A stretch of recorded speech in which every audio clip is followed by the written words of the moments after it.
Hello student, Chavda sir lecture के YouTube channel में आपका स्वागत है। कक्षा 10वीं प्री बोर्ड परीक्षा 2021-22 और विषय गणित। हमने इसके पहले अन्य सभी विषयों के वीडियो हमारे यूट्यूब चैनल पर डाल दिए हैं। अगर आपने अभी तक वो नहीं देखे हैं तो आप जरूर उनको देख लें। हम इस वीडियो में आपको गणित का संपूर्ण हल, एक एक सवाल आप लोगों को बताने वाले हैं। अगर आपने अभी भी चैनल को सब्सक्राइब नहीं किया है तो चैनल को सब्सक्राइब कर लें, बेल आइकॉन को क्लिक कर लें, जिससे आने वाली वीडियो की नोटिफिकेशन आप लोगों को मिल जाए। तो आइए शुरुआत करते हैं। प्री बोर्ड प्रश्न पेपर कक्षा 10वीं गणित। पहला प्रश्न दे रखा है, निम्नलिखित कथनों के लिए सही विकल्प चुनिए। निम्नलिखित कथनों के लिए सही विकल्प चुनिए। और पहला है 5 और 10 का HCF क्या होगा। तो देखिए 5 और 10 का HCF 5 होगा। यदि किसी द्विघात बहुपद x square plus b x plus c के शून्यक अल्फा और बीटा हो तो अल्फा इंटू बीटा का मान क्या होगा, C/A। जब दो कंडीशन ये दे रखी हो तब अनंत अनेक हल क्या होंगे, तो तीनों आपस में बराबर होंगे। यदि AP 1 -1 -3 -5 में सर्वांतर इसमें होगा 2। यदि एक त्रिभुज में किसी एक भुजा का वर्ग अन्य दो भुजा के वर्गों के बराबर हो तो पहली भुजा का सम्मुख कोण कितने डिग्री का होगा, 90 डिग्री का। 1 -2 और 3 और -4 को मिलाने वाली रेखाखंड के मध्य बिंदु के निर्देशांक। तो देखिए इसमें चारों ऑप्शन गलत लग रहे हैं, क्योंकि आंसर इसका आना चाहिए 1 में 3 जोड़ते हैं तो 4/2 मतलब 2, और 2 में -4 मतलब -2 -4 तो -6/2 मतलब -3 आना चाहिए। तो यहां पे कुछ मिस्टेक जरूर है इस पेपर में, यहां पे -3 होना चाहिए। अब बात करते हैं, ये तो होगा आपके ऑब्जेक्टिव। इसके बाद देखते हैं रिक्त स्थानों की पूर्ति कीजिए। और अगर आपने चैनल सब्सक्राइब नहीं किया है तो बार बार विशेष निवेदन करूंगा, चैनल को सब्सक्राइब कर लीजिए। देखिए लगातार हमारे बहुत अच्छे वीडियो ट्रेंड में चल रहे हैं। सामाजिक ज्ञान भी हमारा बहुत अच्छा चला था, 12वीं के भी हमारे वीडियो अच्छे चल रहे हैं। तो आप लोग बने रहिए, विश्वासिता बनी रहे, इसलिए आप लोग चैनल को सब्सक्राइब जरूर करें। आगे देखते हैं, भाज्य बराबर होता है भाजक गुणित भागफल। तो भाजक आएगा घात 3 के किसी बहुपद के अधिकतम 3 शून्यक होते हैं। किसी द्विघाती समीकरण के मूल यदि वास्तविक और समान हो तो उस विविक्तकार का मान 0 होता है। समांतर श्रेणी के a + a + d a + 2d a + 3d up to सोहान का 10वां पद क्या होगा, तो एक कम a + 9d होगा।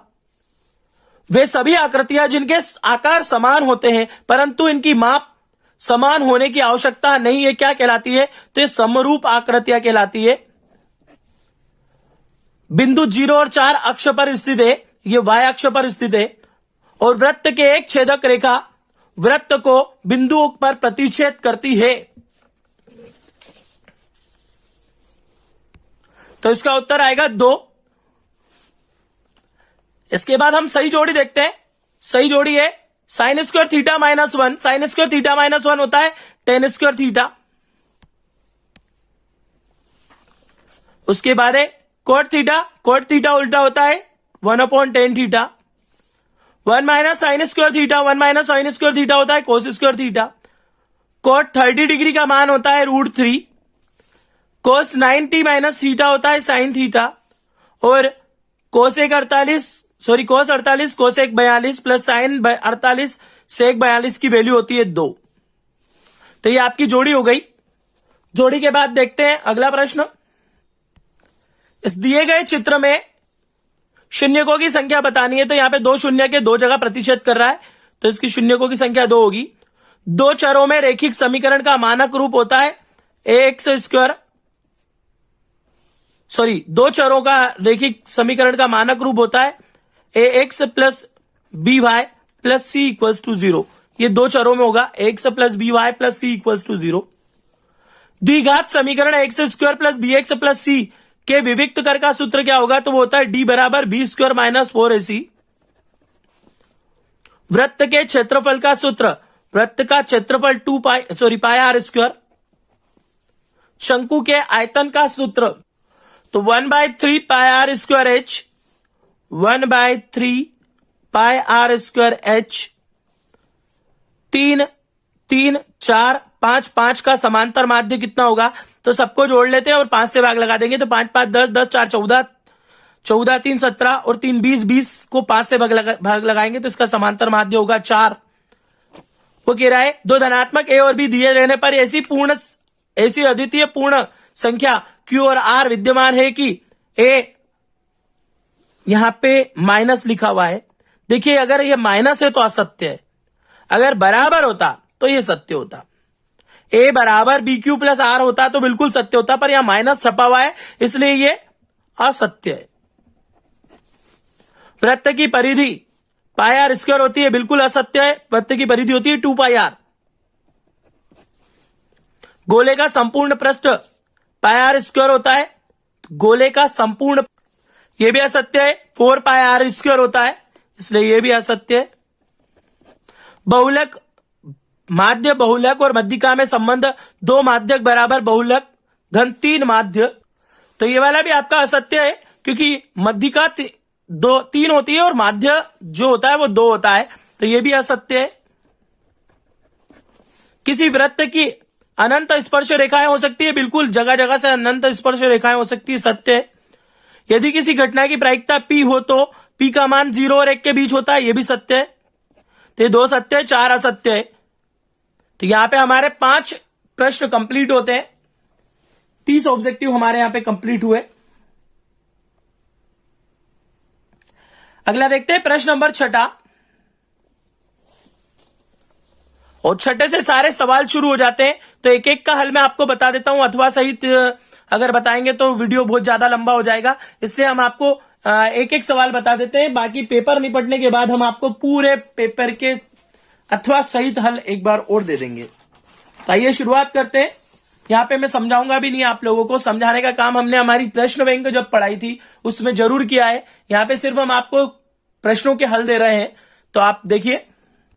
तो प्रश्न नंबर 6 में उनने पूछा था कि HCF 306 657 बराबर 9 दिया है और LCM 306 657 ज्ञात कीजिए। तो हमने HCF लिख लिया, LCM ज्ञात करना है। फॉर्मूला लगाया, दो संख्याओं का योग बराबर HCF गुणित LCM, और इसको सॉल्व करके LCM का मान लेके आ गए।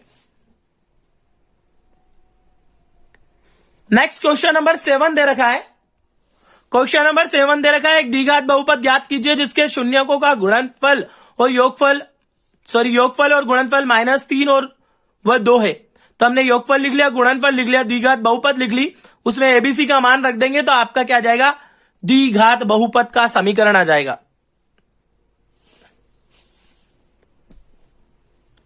प्रश्न नंबर 8 देखते हैं। प्रश्न नंबर 8, एपी के प्रथम 4 पद ज्ञात कीजिए जबकि प्रथम पद ए बराबर -1.25 और सर्वांतर डी बराबर -0.25 है। तो देखिए इसका सॉल्यूशन, सबसे पहले हमने ए लिखा और फिर बी लिखे। 4 पद ज्ञात करने, तो हमने जो प्रथम पद होगा वो तो यही है ए, द्वितीय पद के लिए a+d, तृतीय के लिए a+2d निकाला, और चौथे पद के लिए हमने निकाला a+3d। आप यहां तक पहले नोट कर लीजिए, फिर मैं आगे नीचे का और बता देता हूं। तो ये चौथा पद ऐसे हल हो जाएगा और चारों मान लास्ट में नीचे लिख देंगे, आपका फाइनल आंसर हो जाएगा। प्रश्न नंबर 9 देखते हैं।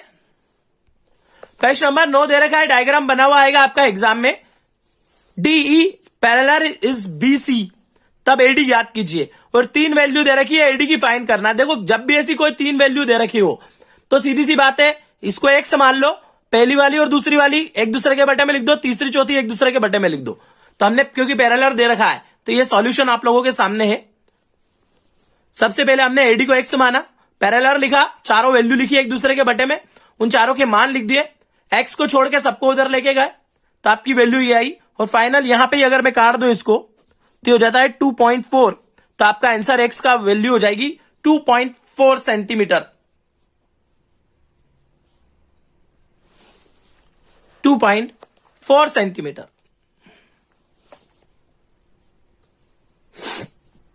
क्वेश्चन नंबर 10 देखते हैं।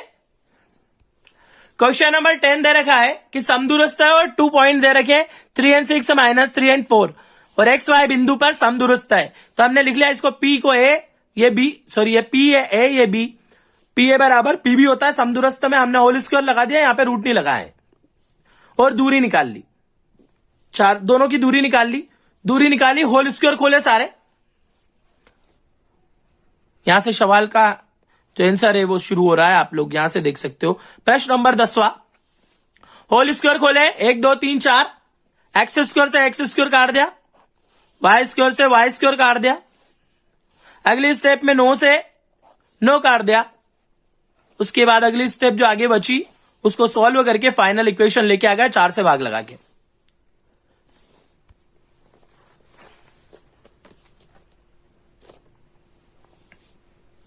इसके बाद देखते हैं प्रश्न नंबर 11। देखिए इसके बाद प्रश्न नंबर 11, दो बिंदु दे रखे को जोड़ने वाले रेखाखंड y अक्ष को किस अनुपात में विभाजित करते हैं। बिंदु मान लिया हमने x1 y1, ये मान लिया x2 y2, अनुपात m और n माना है। और y अक्ष पे आप जानते हो y अक्ष पे क्या होगा, x से 0 होगा। y अक्ष पे x से 0, x का फॉर्मूला लिखा हमने, यहां तक आप नोट कीजिए, फिर मैं बाद में बताता हूं आगे नीचे। और चारों बिंदु फॉर्मूले में रखेंगे कि एम एन 0 के साथ जाएगा तो 0 हो जाएगा, यहां पे मल्टीप्लाई हो जाएंगे दोनों के, एम उठ के इधर आ जाएगा, m by n that means 5/1, तो आपका रेशो हो जाएगा 5:1।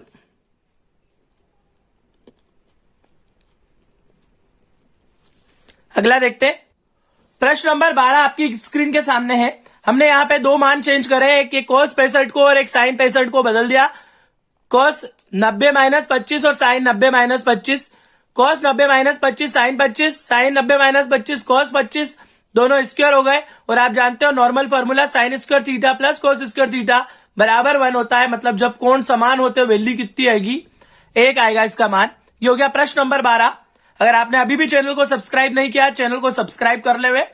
प्रश्न नंबर 13 देखते हैं। प्रश्न नंबर 13 है, त्रिज्या 4 सेंटीमीटर वृत्त के त्रिज्यखंड का क्षेत्रफल ज्ञात कीजिए जिसका कोण 30 डिग्री। त्रिज्या ले ली, कोण ले लिया, त्रिज्यखंड का फॉर्मूला लगा दिया, मान रख देंगे, काटा पीटी करके आंसर आ जाएगा।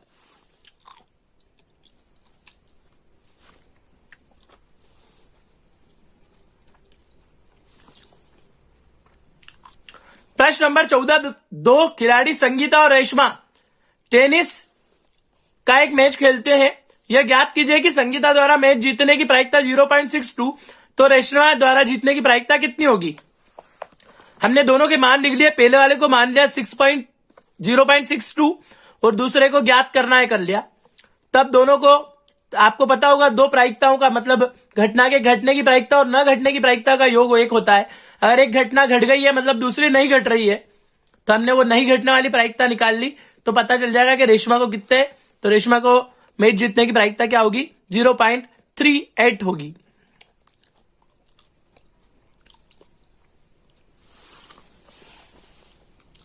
प्रश्न नंबर 15 देखते हैं। एक सिक्के को उछालना है, उसमें चित्त आने की और पट्टा आने की दोनों की प्रायिकता ज्ञात करनी है। तो हमने सिक्के की कुल घटना लिख ली। सिक्के की कुल घटना होती है एच और टेल, मतलब हेड और टेल कुल 2। चित्त प्राप्त होने की घटना हेड मतलब 1, तो चित्त प्राप्त होने की प्रायिकता हो जाएगी नंबर ऑफ ए बटे number of S, that means 1/2। ये तो हो गई चित्त प्राप्त करने की। इसके बाद देखते हैं पट्ट प्राप्त करने की प्रायिकता। ये हो जाएगी आपकी पट्ट प्राप्त करने की प्रायिकता, उसका भी मान होगा 1/2।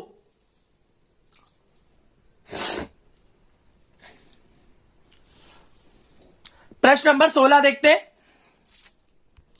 एक द्विघाती समीकरण दे रखी है जिसको हल करना है, तो आप इसको स्टेप टू स्टेप देखते जाइए। समझाने का काम हम इस एग्जाम के बाद करेंगे। आपको प्रश्न बैंक हम लगातार पढ़ा रहे हैं और प्रश्न बैंक के अच्छे अच्छे वीडियो हमने बोर्ड पे सवाल करके बताए। आप लोग मेरे YouTube चैनल को सब्सक्राइब करें और हमारे जो गणित वाली प्लेलिस्ट है वो जरूर देखें प्रश्न बैंक की, उसमें हमने बोर्ड पे सवाल कर करके बताए एक एक सवाल।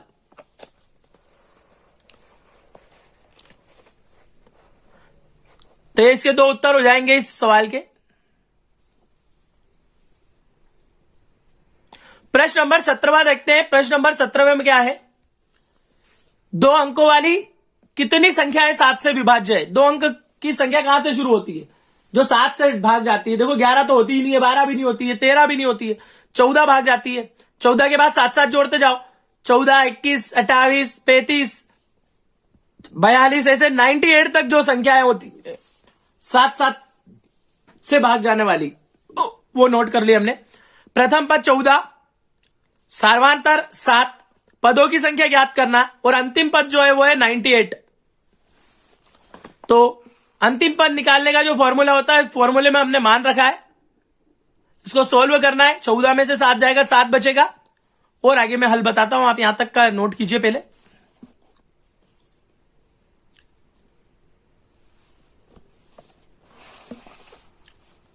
और आप पूरे सवाल को सॉल्व कर लेंगे तब आपका आंसर आ जाएगा 13। ये हो गया प्रश्न नंबर 17वां। प्रश्न नंबर 18वां देखिए। प्रश्न नंबर 18वां, आकृति PQ अपॉन SQ बराबर PT बटे TR है, तब कोण PST बराबर कोण PRT है। तो सिद्ध कीजिए कि त्रिभुज PQR एक समद्विबाहु त्रिभुज है। आपको चित्र बना हुआ आएगा, पर एग्जाम में आंसर में चित्र बनाना है, याद रखना। तो हमने यहां से हल लिया है, जो बातें उनने लिख रखी थी वो हमने पहले से लिख ली है यहां तक। और ये सिद्ध एक बात और हमने लिखी कि संगत कोण बराबर होंगे, तो सेकंड मान हमने लिख लिया।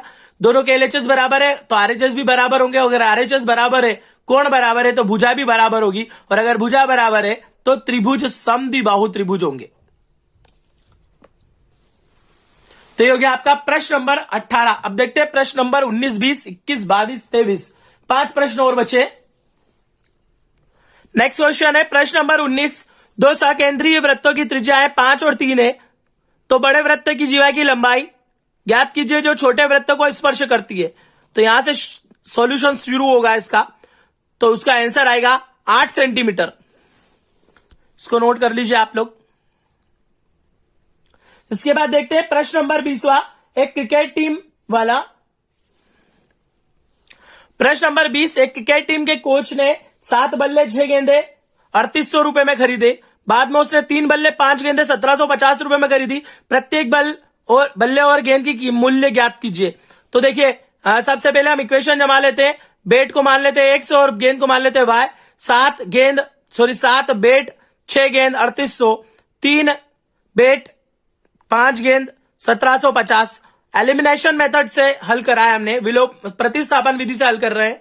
तो y इक्वल्स टू समीकरण 1 से मान लिया कुछ मान, और उसको समीकरण 2 में रख देंगे और सॉल्व करेंगे। अब देखना, यहां से आप लोग चाहे तो नोट कर सकते हैं यहां तक का, फिर इसके आगे का बताता हूं मैं।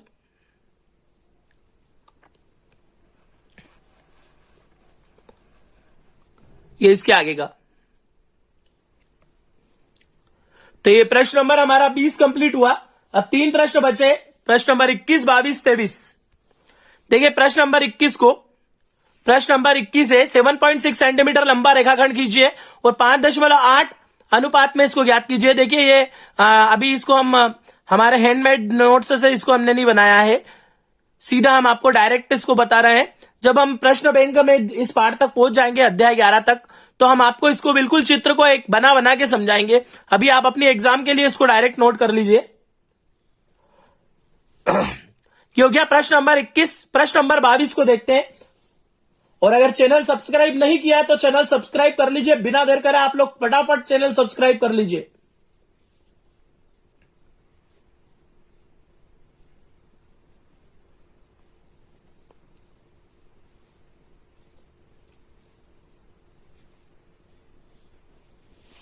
अगला देखते हैं। देखिए प्रश्न नंबर 22, एक लकड़ी के एक ठोस बेलन के प्रत्येक सिरों पर एक अर्धगोलाकार खोदकर निकालते हैं हुए एक वस्तु बनाई जाती है जिसकी आकृति दर्शाई गई है। यदि बेलन की ऊंचाई 10 सेंटीमीटर, आधार की त्रिज्या 3.5 सेंटीमीटर है, तो इस वस्तु का संपूर्ण पृष्ठीय क्षेत्रफल ज्ञात कीजिए। तो हमने बेलन की ऊंचाई, बेलन की त्रिज्या लिख ली है, और उसका संपूर्ण पृष्ठीय क्षेत्रफल के लिए 2 काम करें।